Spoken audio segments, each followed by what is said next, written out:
The Pure Air dust system is an all metal construction with captive nuts and machine screws for the assembly. The door is held on 3 magnets, so it keeps it well and truly tight. We have an inlet which we can control the amount of air which is coming into the box. We can ultimately get that correct for the router that you have in place. On the outside of the box is a removable plate, so we can take your plug or NVR switch through the box and then seal it back up again. The adapter will fit onto our 2400 watt routers and just screws up into place, and then the hose easily fits on, which also comes up through the bottom of the router. So what we're doing, we're drawing that pure air through the router, cooling the router and keeping it beautifully clean. The 4-inch or 100mm hose concertinas, as we're bringing the lift up and down, this just compresses and then stretches, so we've always got that good, clean, fresh,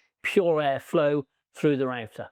The dirty dust is being dragged down and taken out through the back of the box through the dust extraction system from the 2.5-inch at the top and a 4-inch hose away at the bottom. Where the AUK Pure Air dust system is the best is when it's actually with the INCRA Clean Sweep ring set, because then the dust and debris is actually being sucked down into the box and taken away by your dust extraction. For more information of our Pure Air dust box system or our AUK routers, check us out at woodworkersworkshop.co.uk, on our Instagram, our Facebook, and of course our YouTube channels.